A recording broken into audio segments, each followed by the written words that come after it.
was more importantly a hard-hitting game. It's unfortunate there weren't more touchdowns, but the defense was just dominated. I mean, they don't have a lot of offense, the Argos, right now. They're going to have to get something in gear when they go into Winnipeg, because they're going to have trouble scoring points.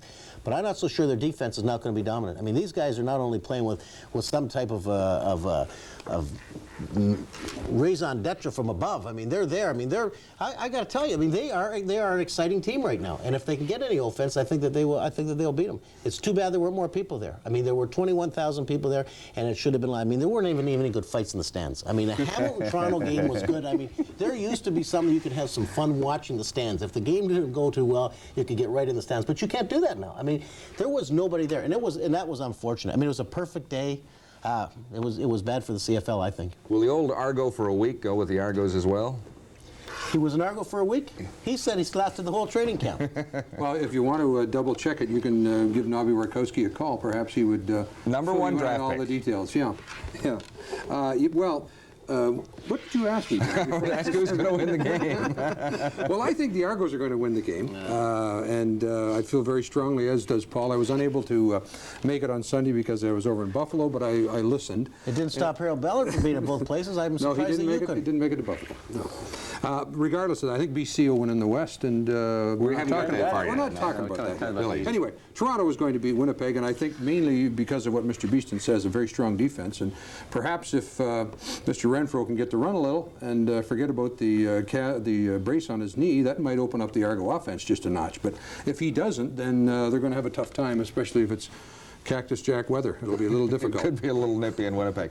Strachan, I mean, from the national newspaper, you've got to bring some realism into this discussion here. I've been into Winnipeg recently, and Paul talks about the emotion here in Toronto and how they're going to get up for this. I mean, you better believe the people in Winnipeg are just as up for this, and so is the team just as up for this. The Winnipeg Blue Bombers would dearly love to bury the Argos about 6 feet under that soggy turf out there in that stadium. We should notice that little slide we put up there had the Argos at 12-6-1. They were, in fact, 12-5-1, which was what? Anyway, there's an extra game in there somewhere. They finished half a game behind Winnipeg, which is probably about where they are, just a little bit behind Winnipeg. So it should be close, but I like Winnipeg. Well, that includes their playoff win. We just tucked that in there in the scene, so they have now played one more game. As usual, but why worry about the accuracy? Confuse the viewer. Those guys that have worked in the back rooms at the papers with all that accuracy, I mean, they would be looking for something like that. Yeah, we never make mistakes. In the Western Final, Edmonton and BC, the Lions at home, they won both regular season meetings from the Eskimos, and including one on November 1st, and that game apparently upset the Edmonton Eskimos just a little bit. They were angry about losing that game by a point, the final game with BC on the regular season. Who wins this one? I like the surface here. This is what you got to consider. The artificial turf teams do well playing on their own surface, and that's one of the reasons why Toronto won't do well in Winnipeg. It's one of the reasons why Edmonton won't do well in BC. It's your classic offense-defense matchup, and I like defense. British Columbia. British Columbia. Okay, Billy. You were almost an Eskimo, too, weren't you? Oh, yes, very close. Well, Norm Kimball, who we were talking about off the air, was an old built like an igloo. Yeah, that's right. Hey, who's that, Norm Kimball?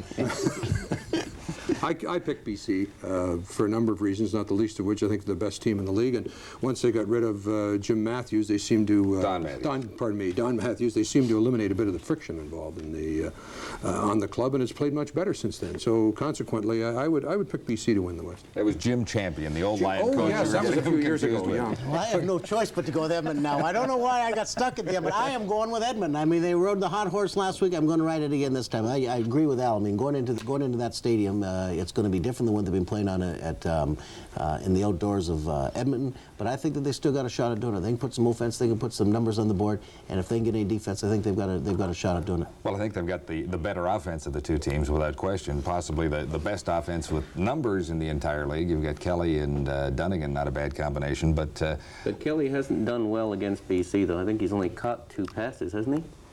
Actually, you might be right. Yeah, he hasn't done well against them.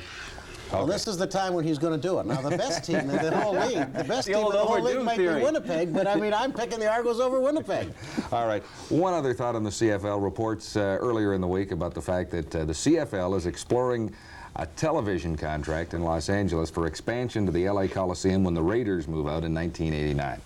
Well, if Los Angeles didn't like our hockey, why would they like our football? That's what I can't figure. It doesn't seem to me to make a lot of sense. They've got big league football down there. They've got a spectacle, and whether it's better or worse really is irrelevant. The fans perceive it as being a big spectacle in the NFL, and they're not going to show up to see a transplanted CFL team. Billy, any Well, shot at this at the all? only shot the CFL has got is to stay in Canada and try and do their business well. And if they think for an instant that by diluting their product and moving it to LA or New York that it's going to solve their problems, it's not even going to come close. I don't see it emanating from any reliable source. It's got to be a piece of fiction. Piece of fiction. It was in the Globe and Mail. Can't be wrong. No, well, it obviously didn't come from the people that are in charge. It won't happen. I mean, they won't even go down there. It won't be given any consideration by anybody who's really got any thought process that's running that league. I mean, they've got enough problems here without taking it down there. The USFL didn't go with local guys. I mean, how's it going to go with the CFL? I mean, it's just not a chance it's going to happen. Television, they're not going to get any television dollars. Television dollars are going down right now. I mean, they're not going up. So, I mean, it doesn't make any sense whatsoever. I just look at it as maybe they wanted to get that Ottawa story out of the way, you know, and put something else in there. Well, they're trying to get themselves within the financial restraints that are required to be successful. Give them some credit. This thing was a shambles. And now he's trying to rebuild it. Give who some credit? Give Mitchell some credit. He's at least trying to build a financially responsible, fiscally responsible group of teams. Before they were on a mad trip to oblivion. Well, there's no doubt. Go ahead, John. No, we got to go. You A two mad should try trip it to with your oblivion. We'll continue with the sports page.